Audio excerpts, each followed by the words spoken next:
Today's show is sponsored by Tweezy R. So Alan, if you want to do some upkeep between eyebrow threading sessions or your next trip to the chiropodist, having a reliable set of beauty implements in your medicine cabinet comes in handy. I've not been one for plucking my eyebrows, Mark, but as I've got older, I've noticed those nostril hairs and toenails are getting harder to deal with. Yeah, me too. It sounds like you need Tweezy R beauty implements. They're surgically engineered, perfectly balanced and sharpened, and made from surgical-grade stainless steel. All I need now is a lifetime warranty. Well, now you mention it, Alan. Not only are they unparalleled in quality, they also come with a lifetime warranty. Get Seriously? As long as you've not lost or abused them, and we don't want you abusing them, fill in the warranty form when you purchase your Tweezy R surgically engineered tweezers, and they'll be replaced for free.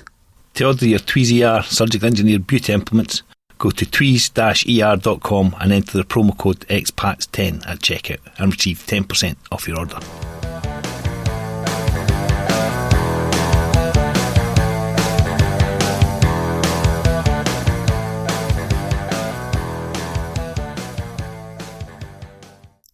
Today's guest is from Hawick in the Scottish Borders. He's been here in Perth almost 8 years and is the founder of the 5,000 plus strong Scots in Perth Facebook group. Chris Batten, welcome to the show. Thanks for having us. Yeah, Good to see you, mate. 5,000 members, it's a pretty good number considering you only probably set it up, 4 or 5 years ago? It was a weird one. Like I says, I've been here almost 8 years at the end of January, and I was always on that Pums in Perth, and I'd actually just put a post up just saying, is there actually a Scottish page here?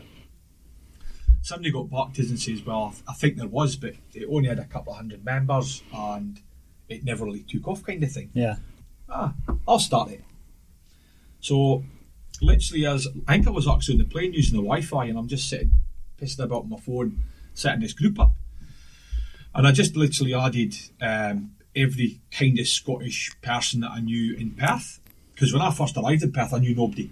I played a bit of semi-pro football when I was back home, and that's what I was wanting to get into when I came over. When I came over here, I knew that getting back into football would have been a good way to meet people. Yeah. So I literally trolled Facebook.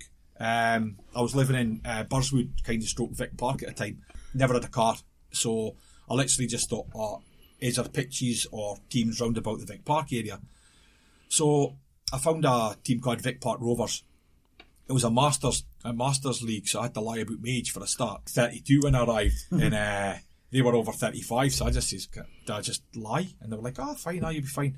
So when I got there, I was like 3 or 4 Scottish boys, 3 or 4 English. It was like a British team, Yeah. Which was ideal. It was a great way to meet. Like I literally got invited to a barbecue at the weekend right after that, and it literally just That's superb. instantly expanded my friends group. We had a massive Australia Day party with 20 or 30 folk, which then expanded that group again, and obviously playing football every Sunday, meeting different people. It was just easy kind of thing. So like I says, trail on Facebook, and I was like, I'll get back to the Scots in Perth thing. So I added all the boys onto the group. Within probably the morning, there was maybe 60 or 80 people. A couple of days later, they were adding friends and stuff like that. It's about 150, 200 people. So by the time I got back to Perth, there was about 400 people on the page. That's superb, yeah. And I was like, tell you what, I'm going to organise a piss up. That sounds very Scottish thing to do. Without even thinking about it, all right. So I was like, I'm going to organise a piss up. So the first ever Scots in Perth night was at the Vic Park Hotel. I bet you filled it. 160 folk, and there was only 400 people on the group at the time. That's a pretty good return. return. I think I was looking at him for about 100. I think I was got to try and sell about 160, 170 tickets. I got Iron Brew behind the bar. I got a Scottish DJ that played Scottish music. We got Scotch pies for the Grand Boulevard Coffee. Yeah. Doogie's good. He done us a wee deal on that. So, and literally got 160 folk, and it was only on a Thursday. Speaking to my mother about it, she was like, what are you up to the weekend?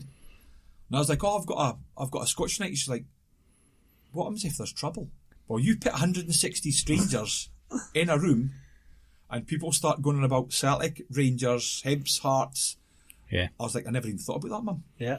And if I've probably held 6 or 7 events, there's never once been an argument, never once been a crossword. I'll never forget a time when there was a woman, I'm not sure how old the page was, but a woman had arrived here with 4 kids. Yeah. And her container was delayed. Her husband was still back home. He was like, can't I get across here?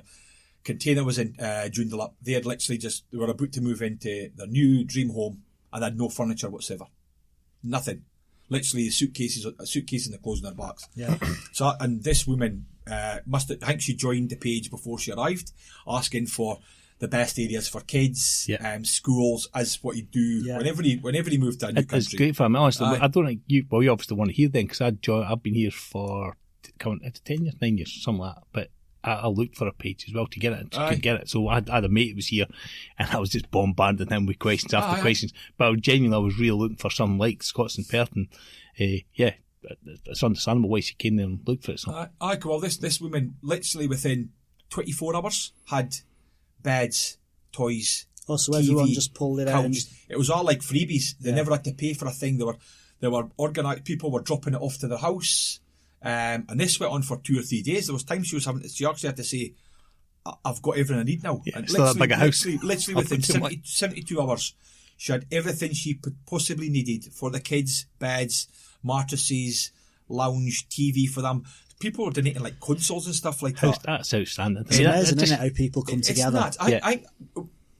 When you're among your own, and obviously Scots, English and Irish are I think we're a bit cliquey. A wee bit. Yeah. We're still tribal, I think, definitely.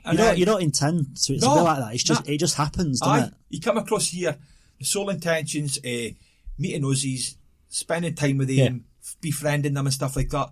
But you kind of drift to your own. Yeah. Honestly, Chris, he did do that on purpose. We've said that twice already in the show. We've only had 2 episodes and we keep talking about it, but this is exactly why we started this, because we did the same. We came over, we tried to blend in, become Australian citizens and everything else, and then you get drawn to people like you, and a lot of the time it turns out that there's people, expats and stuff, because we all had the same experiences. It's just exactly what you're saying.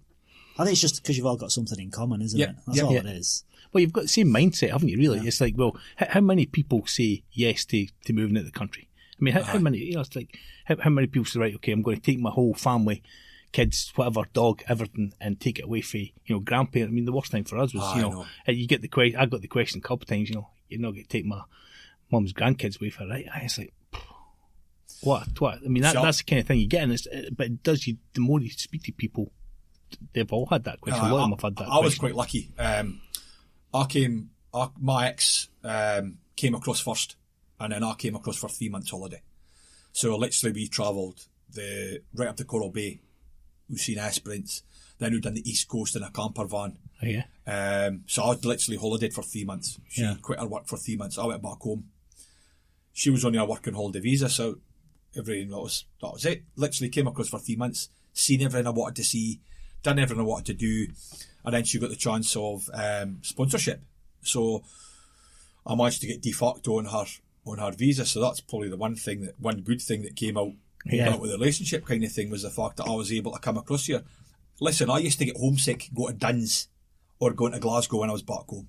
Yeah. I was a right homeboy. Yeah. Like I would never ever imagined, even probably 10 years ago, I would have moved away from home with no family here, myself. That's a bold move. I mean, that's a huge move. And there's only been 2 times that I've thought, I'm going to go home. Yeah. What sort of kept you then? What kept you going, Chris? I keep thinking to myself, people back home didn't ask you how you're getting on, right? They're not overly interested. Yeah. You get back and your good friends always stick together. Yeah. Always keep in contact. Like, I've got a WhatsApp group with 5 or 6 of my best mates from back home. Same here. And we've always got the chat. Yeah. But you find a lot of people in there overly interested. Yeah. I rock back to hike. It'd take me an hour to get along the high street. You'd have people, I've not seen you for a while. It's like you've never been away. I've been in Australia for 6 years. Yeah. Oh, have you? And some people don't realise, but when you get back and you're with your mates, it's as though you've always been together. Yeah. But I just look at the life you can have, lifestyle you can have across here. Yeah. Don't get us wrong, the weather's a massive pull, and a lot of people seem to think, you must be flush with the cash, you must be minty. It's the sunshine that does that, mate. I live 5 minutes away from the beach. Yeah. It doesn't cost you anything to go and lie on the beach, and it doesn't cost you anything to take a walk up West Coast Highway. And they seem to think that. I understand why, but they seem to have in their. I reckon it's the sunshine. I mean, I talk to people about this all the time as well. I even talk to your mates back home. They know you're not bragging and stuff. Aye. But some people, maybe acquaintances, people don't know you as much as well.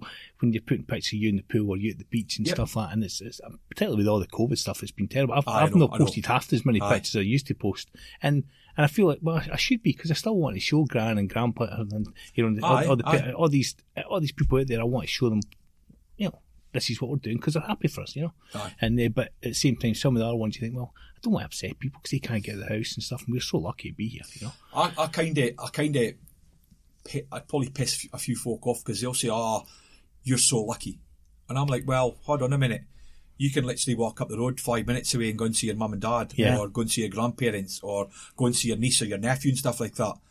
I says, you're lucky to be able to do that. Yes, we've improved our life because we took a massive gamble to come across here. Yeah. But it's got its drawbacks though, hasn't it? Of course it does. Yeah, because the family thing is massive. Aye. And you don't realise it, and it's only when sometimes you might have a bad day and you start thinking of stuff. Aye. And you just wish you could be back home. I've been very, very lucky that nobody in my immediate family has been terminally ill or ready to pass away. Been very lucky. So I've no idea what situation or how I'd be if that was to rise. Yeah. Like my dad's 73, 74-year-old. Hoik is like the second highest COVID rate.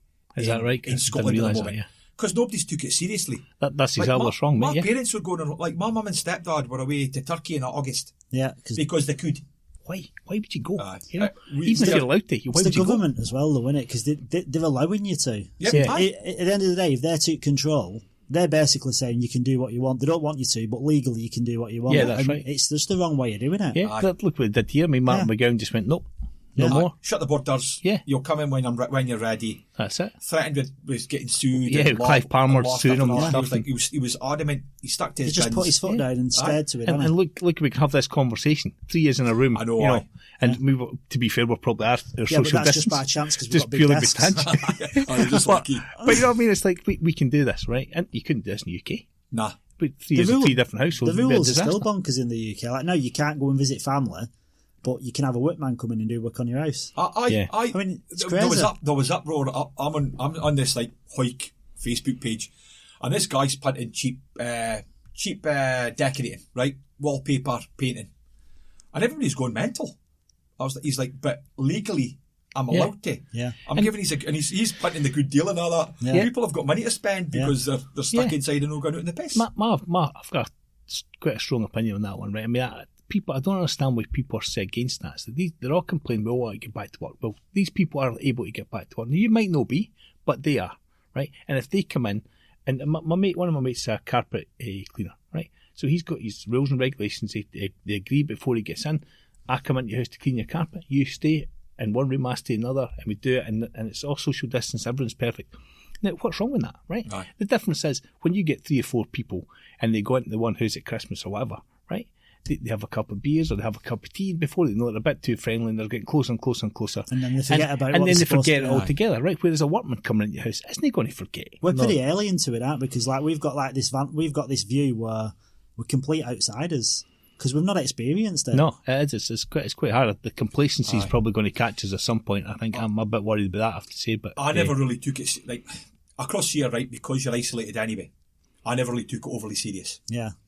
Until my dad's next door neighbour, who I've knew for years, passed away because of COVID. Yeah. And just sort of seeing the posts and stuff like that on Facebook. Yeah. Makes it real. It was a fact that this woman had 4 daughters and a couple of sisters. And they couldn't even all go. What really hit me was the fact that they couldn't go into the hotel, the hospital bed. Yeah. They couldn't comfort her. Yeah. They couldn't comfort each other. You can't even imagine that. They had to distance each other, even in the hospital. And that's when I was like, I phoned my dad. I was like, right, you need to listen and listen good. Yeah. Stop going out. My dad was away up to the shops to get his shopping and that. I was like, you need to wind your neck